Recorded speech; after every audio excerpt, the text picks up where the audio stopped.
Hello, good evening, good night, maybe. It's your girl, Steybrown. And Chanette, And this is not another podcast. It is a bit of another podcast. It is another podcast, though. It is another podcast. But yeah, we're going to be discussing your favourite topics, what's going trending, what's hot, what's not, what's lit, a little bit like us. And we want you to come and join us. Yeah. So grab a munch, grab your babes. Popcorn. You know. Little duvet, whatever it is you do. And come and join us for the conversation. Sweet. What are we talking about first? Today, do you know what? Yeah, I really want to get into this blue therapy malarkey because let's really talk about blue therapy. They're giving me a headache over here. Well, first of all, what we can say is that blue therapy, if you haven't seen it, it's a YouTube series. Yeah. Which is like a therapist counselling type relationship session. Yeah. And it's been really successful. They got 1 million views in a day on that episode. Did they get 1 million? I saw one. Okay, so they're doing really good. Yeah.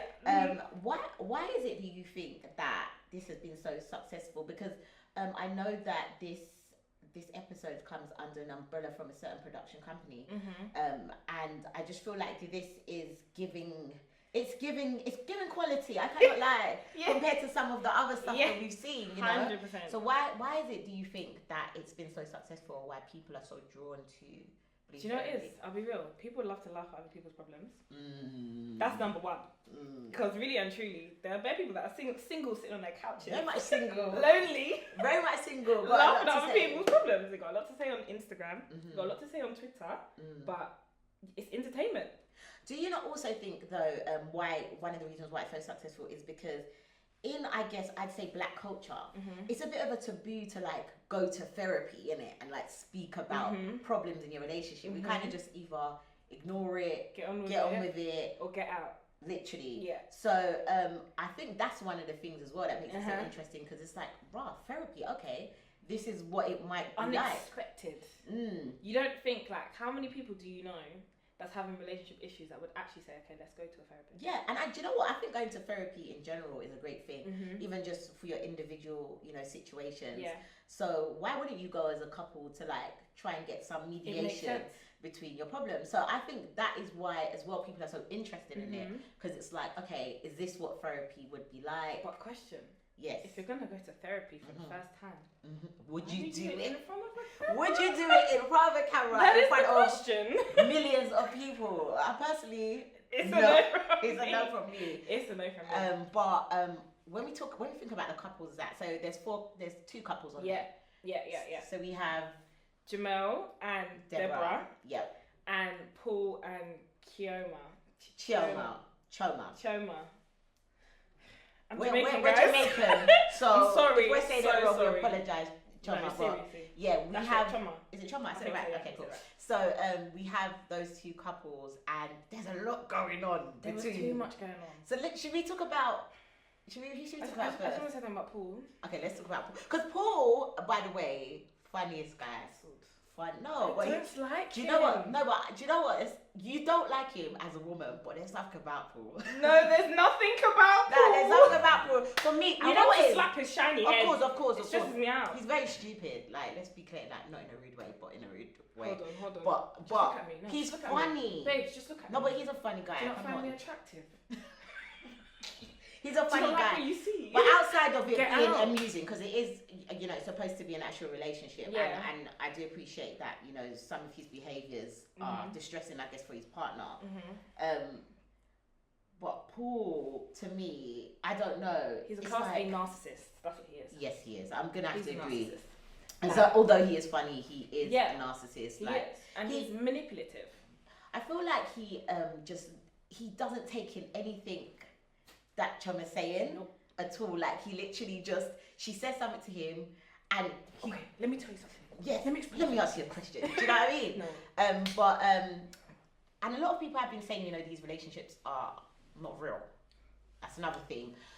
Or that the concept of blue therapy is not real. But does that matter? Right. So first of all, personally, I don't think that it can all be just fake, right? No. I feel like it's scenario based, maybe. I Yeah. don't know.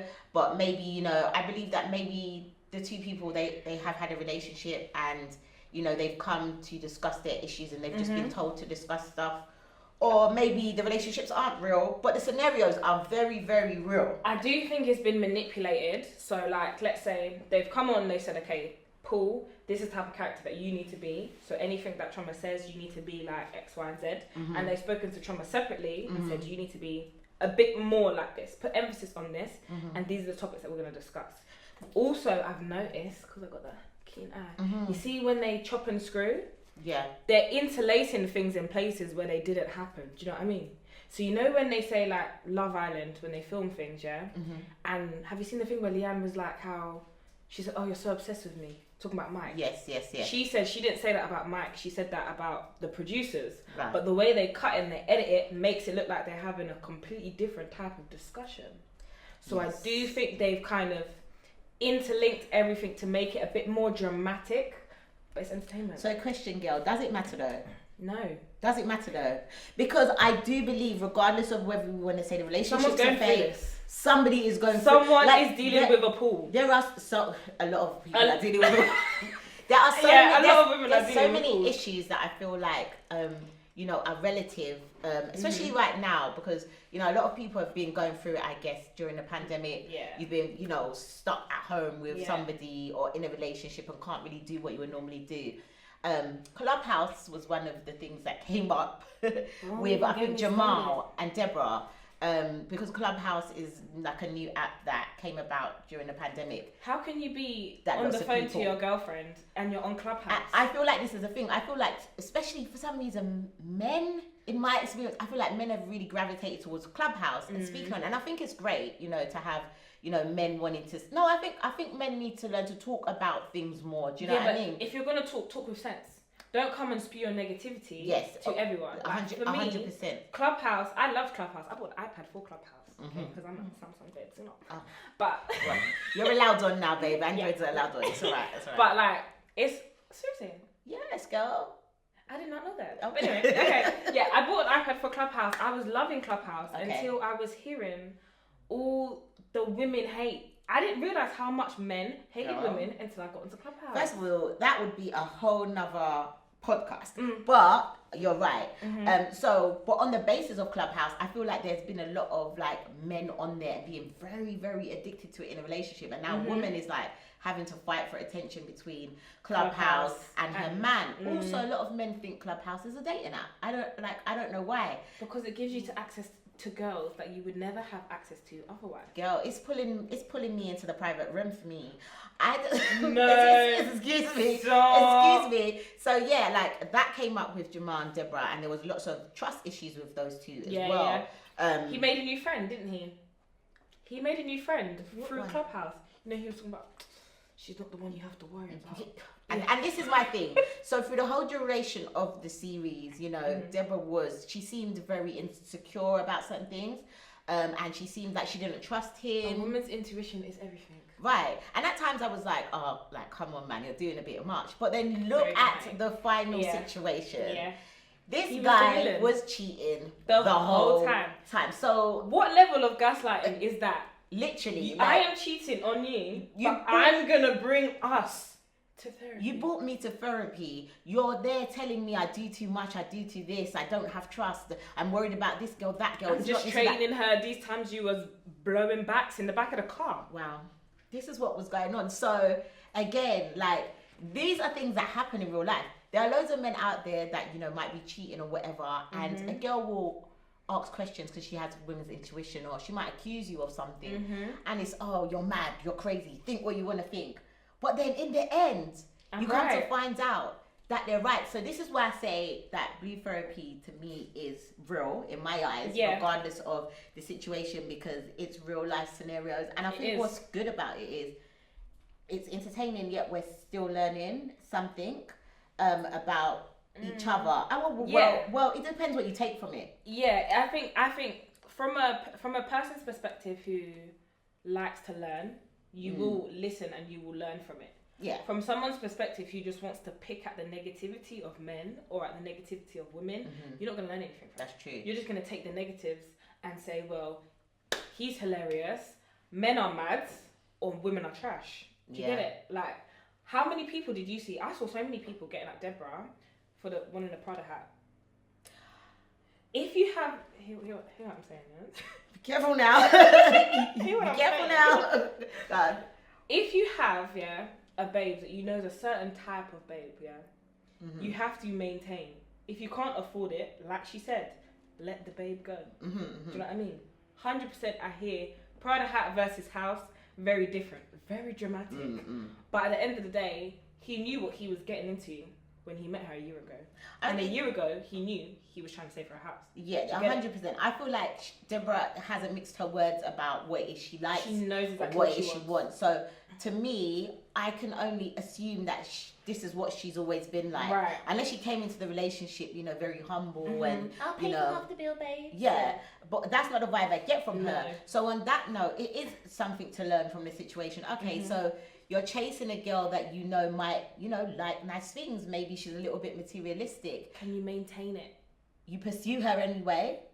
You're now in a relationship and you want the person to change who they are. I feel like no judgment on Deborah. If you like nice things, you like nice things, and she deserves whatever she wants. Do you know? Everybody deserves whatever they want. They deserve to live the life they want. When you come into somebody's life like that, just ask yourself. It's not a conversation to be had with the other person about what they're doing wrong or what they shouldn't want. Ask yourself, do you want this? Right. Is this the type of girl that you want to be with? Is this the type of girl that you can build a life with? If it's no, don't pursue it. Leave her alone. But what guys are out here doing is they'll go after the girl that looks nice because they love the aesthetic. Of course. You don't realise that this thing costs They don't want money. a humble girl. It costs money, honey, right? It does cost and you money. see when you become my man, that money, you need to give me. It does cost money. To be a woman in general costs a lot of money. I think men don't really even get it. But when you enter a relationship with a lady now, of course, as a man, look, women could be single if they didn't want men to bring anything to their life, okay? Not to say without a man that we can't maintain ourselves. I actually have a lot of people telling me that I look high maintenance, which I find wild, because I don't think that that's a good thing. But I generally don't think I'm that high maintenance, right? But even if I was, I maintain myself, so I'm allowed to be. Right. Do you know what I mean? Right. So I think men, they have this sort of like subconscious insecurity around money in general, because a lot of them are, aspiring to be protectors and providers. And if that is the case, then again, get to know the woman that you're going into a relationship with. Yeah. If you cannot manage, don't bring her to therapy to try and embarrass her about it. Honestly, but a lot of men they want the nice girl that looks good, but they don't have the means to maintain a relationship with the nice girl. They're not at that point yet. And what I say to people is, okay, if you are not financially stable within yourself, by yourself, don't think if you can't maintain someone else as well on top of yourself, what are you getting into a relationship for? And especially if that person's made it clear they want you to do Women that. are going to be around forever. Like, I understand you might want to date now. Just give it a rest. Wait until your pocket is fat.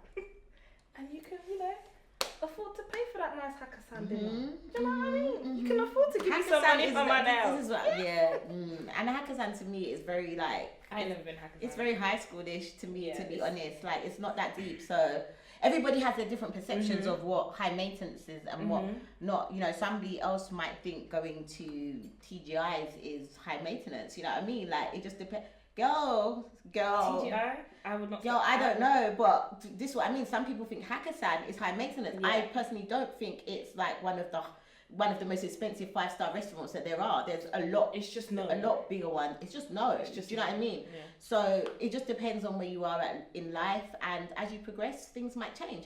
In a few years, he might become a millionaire, and then the things that Deborah's asking for, he would not be complaining about. You want a Prada hat? There you go, babes. Yeah. So I don't know, but I'm just like, what do you feel about in general going after watching this? So before, would have you gone to therapy in a relationship? Because you said you wouldn't. Would you have? What do you mean? Like gone to therapy? Not in front of cameras. No. In general, would you go to therapy? I feel like therapy is definitely a thing where it's a maintenance thing. It's not a what's the word? It's not a cure, but it's something that you do continuously to maintain your relationship. Same way you go to the gym to maintain your figure. Like, it's one of them things, just to make sure that you are always communicating with your partner. Before it gets to a point where it's a total breakdown. Prevention is better than cure all the time. Yeah, 100%. Because two people, like, you can never know someone inside and out. Do you get it? Like, things change all the time. You could be working in one place and you feel one way, then you move and you work in another place, and now your home life feels different. You need to continuously be on a communication level with that person, and sometimes it's hard. So therapy, if you're paying your money, you're gonna make sure you're doing it right. Is there any couples that you would like to see, or any two people that have maybe been together in like the blogs or I feel like the public people eye that you'd like to see go on the show? Let me see Lani and Tia Tia Wayne. Yeah. My man needs to run her back her money. Oh my god. Okay. I'm just gonna. That's all I'm gonna say. That's all I'm. That would be interesting to watch though. 100%. I don't think it would happen, but that It would would be never interesting happen to watch. because anyway, we're not gonna discuss. Oh, you What team. are the traditional roles of men and women nowadays? Or are there such things as still traditional roles? I think personally, what's his name? Paul and Paul and what's her name? Deborah would be a perfect couple. Only because the type of man that Paul is that very masculine provider. I want my woman to stay at home. I can look after her. I can take care of her. He said that in Debbie episode also 1. wants to go to Afro Nation and turn out with her friends, so I don't think Paul would. Right, those are the only two things. But I think if Deborah was with a man like Paul, she wouldn't even be thinking of those things because she'd get her Prada back at hand, and she'd have the house that she'd have to take care of. You don't hear her say, "Oh, well, when you have the house, we can deal with that.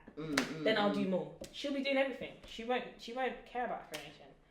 So in terms of what like Choma's role, which she plays right now with in their relationship with Paul, what do you think? Why do you think then? They're at heads because Choma is a bit too masculine for Paul. Do you think? She's very feminine, but there's elements of her that are very masculine. Well, hold on, wait, because I have to say this, right? I feel like all women have masculine elements to them, right? And I feel like depending, for me personally, depending on the role a man is playing in my life is where my femininity will rise more or my masculinity will come out more. Now, in general, I find that if women have a lot of stress in a relationship, or they're taking on a lot more, or they're not being treated correctly, their masculinity pops through more. And I feel like maybe this is what might be happening with her. 100%. Because I don't think in general she is a masculine type woman. I don't know if I don't want to say that wrong, but do you get what I mean? Yeah. I don't feel like her energy is very masculine. Yeah. I feel like she's quite feminine. She is. I think she's feminine, but for Paul, she has too many masculine elements. So, for example, But do you not think he triggers that out of her? 100%. But it's also little things that I clocked on. Like, she's very like independent, so she wants to have her own business. She wants to run her own business. She wants to do her own things. So she's saying, "You cook for yourself. I've got things to do." That's more masculine. And the fact that what's it saying about the kids? She leaves her kids here and all these things. Yeah, the but way she talks about kids, I personally, it doesn't sound like she wanted kids, but obviously now we understand. But here's the thing: from the final episode, women can't win for losing, right? So if we want to sit back, not work, have our man look out after us, we're all over the clubhouse rooms, we're all over the Twitter lines for being gold diggers, for not wanting to hold down our man, for not being a real one. The minute we want to have a little bit of independence, we want to do a little bit of work, we want to, go out there and make our own money. Now all of a sudden, we're too masculine, we're too independent. So it's like, so then how do you find the balance? Okay, but you know what I say about society? Fuck you lot. That's really true.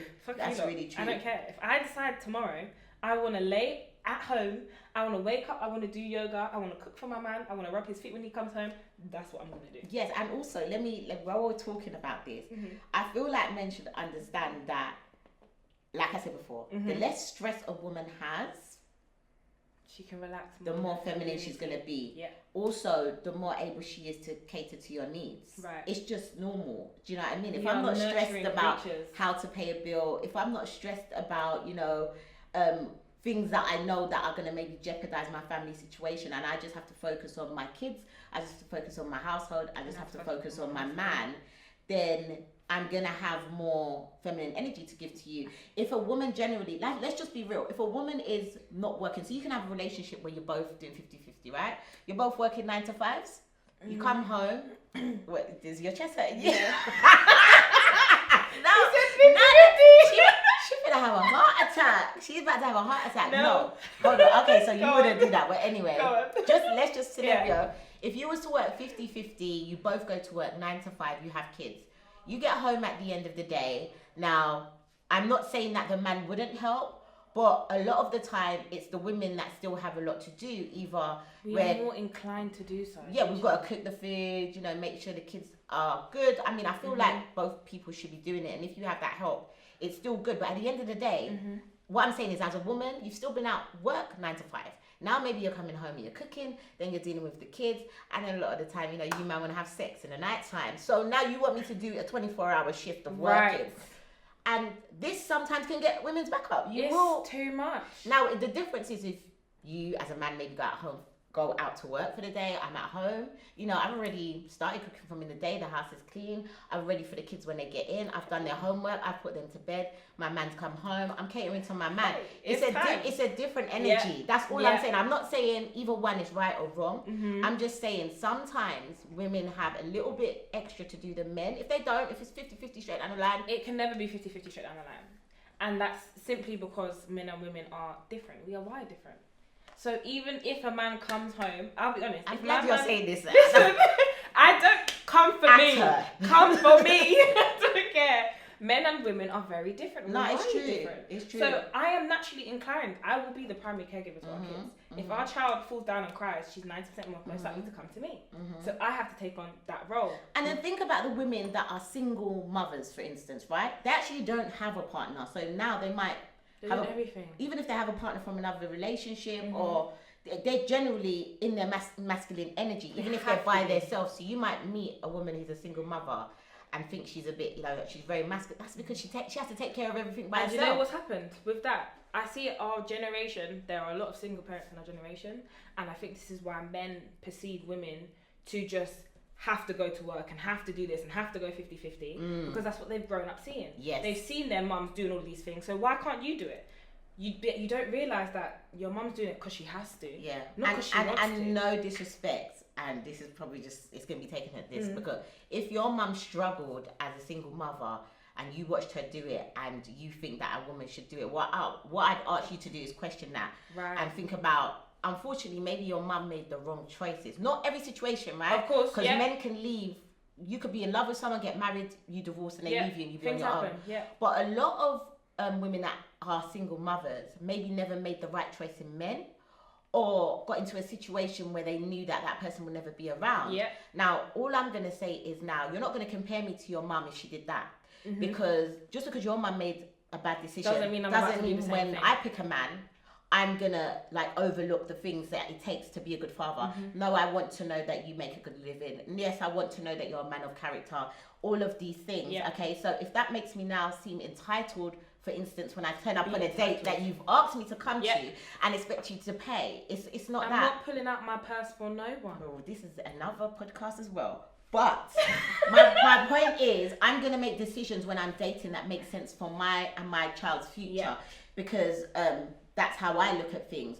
So I think that we just need to understand that just because our mothers went through it, just because our mothers struggled, they shouldn't have had to. They shouldn't have had to, and we don't want to follow that same path. You should want to show your kid the best possible break the generational curses here. Right. So we are going to come back with another episode very soon. So whilst you're here, make sure you like, subscribe, comment. Subscribe. Yeah. Wait. Make sure you like, comment, and subscribe. And press the notification bell so you don't miss any posts from us or Big Ego Media Entertainment. And let us know what you think in the comment box below. Do you agree with some of the stuff we say? At me, if you want to at me. Do you disagree respectfully? And we'll see you in the next episode of Not Another